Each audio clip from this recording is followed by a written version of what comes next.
Selamat pagi, siang, dan sore, dan malam, dan salam sejahtera untuk kita semua. Hari ini kita melanjutkan untuk materi kita yang selanjutnya untuk tema akuntansi biaya. Ya. Jadi ini adalah materi lanjutan. Pada kali ini kita akan membahas mengenai biaya tenaga kerja. Ya. Di video sebelumnya kita sudah membahas bagaimana cara menentukan harga pokok. Ya. Sekarang kita mulai masuk untuk menghitung tenaga kerjanya seperti apa. Baik, semoga video ini dapat dimengerti dan dapat dijadikan tambahan informasi untuk saudara. Terima kasih dan selamat belajar. Jadi di sini kita akan membahas mengenai apa sih sebenarnya yang dimaksud dengan tenaga kerja. Jadi kalau pada saat ini saudara adalah seorang karyawan, ya, jadi dengan kata lain saudara itu adalah tenaga kerja dari perusahaan atau individu yang mencurahkan fisiknya, kemudian pemikirannya ke tempat perusahaan yang dari yang apa saudara kerjakan itu akan menghasilkan sebuah produk atau sebuah pekerjaan yang menjadi tujuan dari perusahaan. Nah, biasanya sesuai namanya tenaga kerja ya pasti kita akan menggunakan manusia ya. Nah, lain ketika kita menyebutnya mesin, maka yang menjadi pokok kinerja itu adalah mesin. Nah, ini adalah pengertian dari tenaga kerja. Lalu untuk menggolongkan fungsi pokok ya dalam perusahaan, tenaga kerja itu kita bagi menjadi 3 bagian di sini ya. Ada 3. Nantinya saudara akan memilih beberapa posisi di perusahaan. Bisa menjadi tenaga kerja di bagian produksi, tenaga di bagian pemasaran, hingga ke admin. Nah, inilah beberapa job desk yang bisa saudara pilih. Yang ke depan nantinya saudara akan menjadi seperti apa. Nah, ini penggolongan berdasarkan fungsi dan yang jamak kita ketahui yang terjadi di setiap organisasi perusahaan. Nah, penggolongan menurut kegiatan ya departemen dalam perusahaan itu kita bagi lagi menjadi yang lebih rinci ya. Jadi ini adalah perinciannya. Ketika saudara memilih di bagian produksi, maka ya misalkan produksi itu berupa produksi kertas ya, maka masih dibagi lagi menjadi 3 departemen. Yang pertama pulp, bagian kertas, dan bagian finishing, mungkin di bagian penyempurnaan. Ketika memilih di bagian non-production, itu ya saudara hanya bekerja di kantor ya, atau bekerja di balik meja. Bisa di bagian accounting, atau di bagian personalia, atau human resource, dan sebagainya yang berhubungan dengan administrasi ya, non-production. Nah, kemudian kita golongkan lagi menjadi jenis pekerjaannya. Misalkan di bagian produksi ya, profesinya bisa berupa operator, mandor, atau penyelia. Ya, ini golongan profesinya atau tingkatan grade-nya. Nah, nanti dari setiap grade ini pun akan berbeda besaran gajinya. Ya, jadi di sini nanti ada diferensi dari setiap upah tenaga kerjanya. Memang di sini nanti kita akan mendiferensiasikan dan menghitung dan menentukan biaya produksinya dan berapa yang akan kita bayarkan kepada karyawannya. Maka di sini nanti kita akan menentukan berapa unsur biaya produksinya dan apa yang masuk ke dalam unsur biaya overhead-nya. Nah, untuk akuntansi biaya tenaga kerja ini, kita nanti akan menggolongkan menjadi 3 golongan besar biaya tenaga kerja. Yang pertama, nanti kita akan menentukan berapa sebenarnya upah reguler dari sekarang karyawan tersebut, dan apakah terdapat lembur, dan apakah ada biaya yang berhubungan dengan tenaga kerja. Misalkan ya ini insidentil ya, jadi misalkan biaya-biaya yang berhubungan dengan labor atau tenaga kerja, misalkan biaya lembur yang tak terduga, atau biaya pembelian spare part yang tidak menjadi spare part utama yang masuk ke dalam anggaran, dan biaya lainnya yang memang mendukung dari produknya tapi masih ada hubungannya dengan tenaga kerjanya. Nah, lain gaji dengan upah. Nah, kalau gaji, ya itu akan dibayarkan secara periodik terhadap karyawan yang memang dia menjadi karyawan kita. Tapi kalau upah, nah itu seperti honor, tidak periodik, dan hanya dibayarkan setiap ada pekerjaan tambahan kepada tenaga kerja tambahan. Nah, ini bedanya antara gaji dengan upah. Nah, misalkan contoh satu. Nah, ini nanti saudara capture ya, karena nanti cara menjawabnya berhubungan dengan soal yang ada di sini. Nah, silakan saudara baca untuk contoh ini. Nah, ada perusahaan X yang mempekerjakan 2 orang namanya Risa dan Eliona. Berdasarkan kartu hadir minggu pertama di bulan April 20X1, ada memuat daftar gaji dan upah. Nah, di situ akan bersangkutan dengan bagaimana perusahaan menentukan biaya gajinya 2 karyawan tersebut sebagai contoh.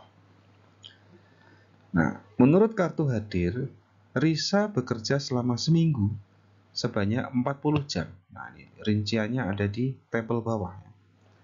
Dengan upah per jamnya 1.000, ya. Maka yang akan dibayarkan perusahaan adalah 40.000. Sedangkan Eliona seperti yang tertampil ke dalam tabel, ya, dia bekerja di periode yang sama yang 40 jam, cuman bedanya dia digaji upahnya 750 perak ya, per jam. Nah, ini rincian dari penggunaan waktu kerja dari Risa dan Eliona. Silakan dicermati ya. Sudah, saudara-saudara capture? Nah, langkah selanjutnya adalah sebagai berikut.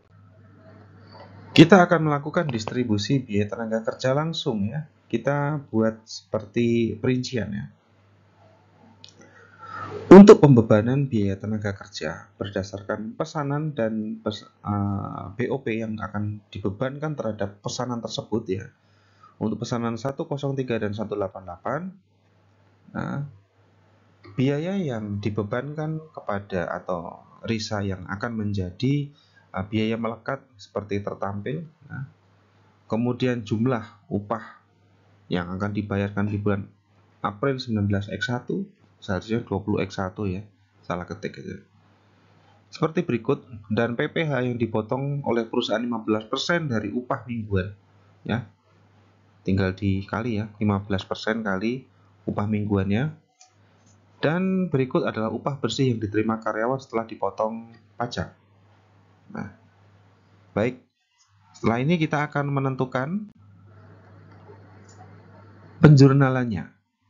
Ya.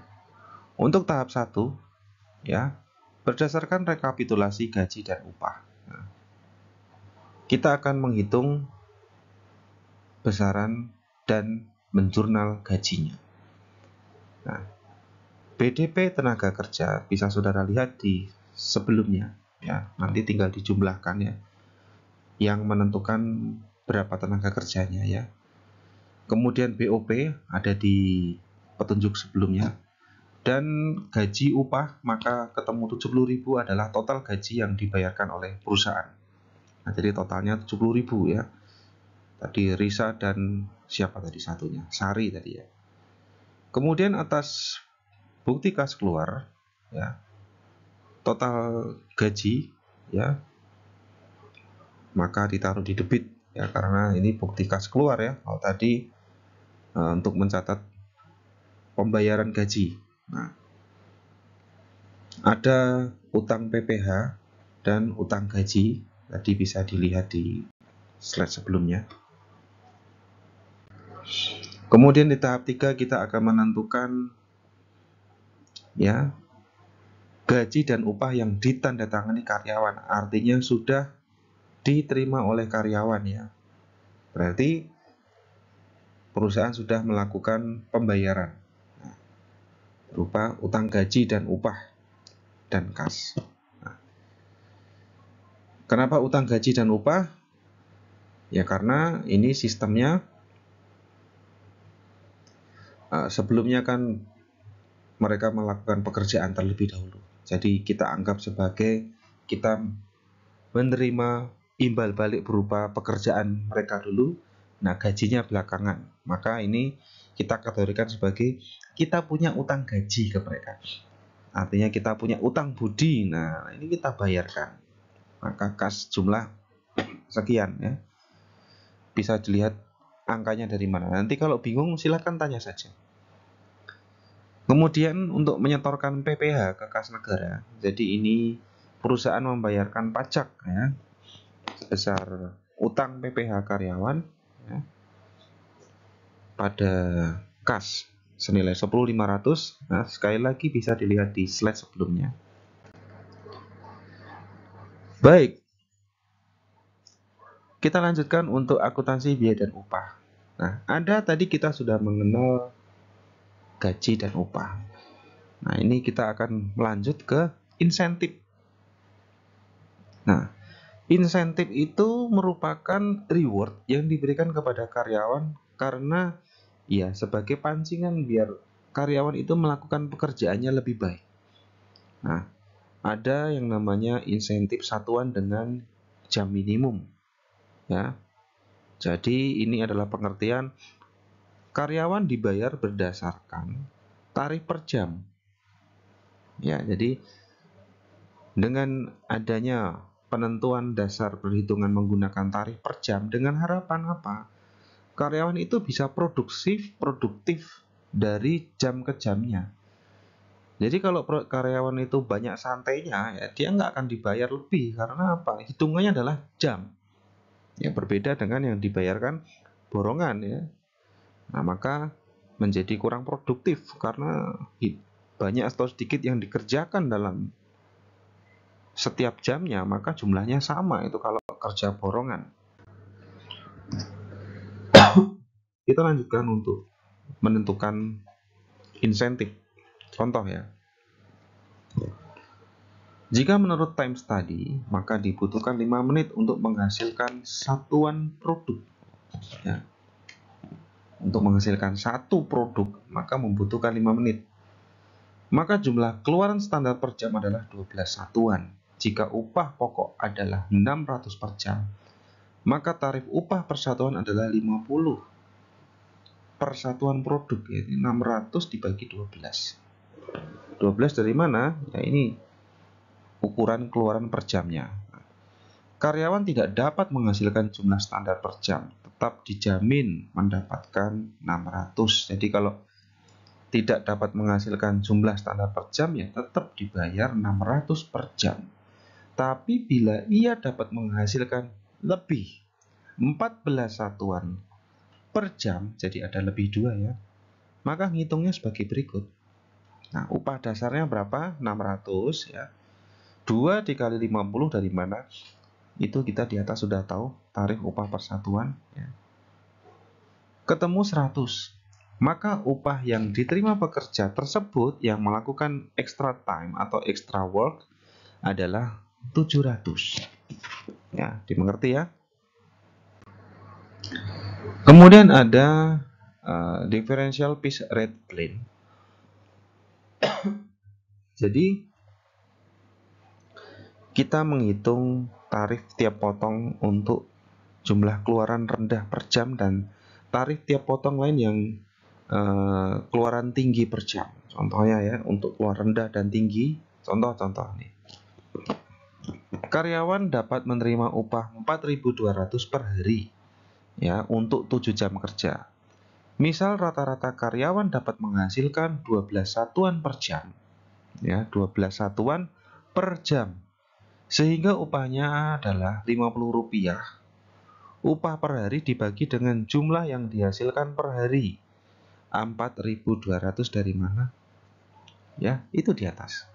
Dibagi dengan 12 kali 7.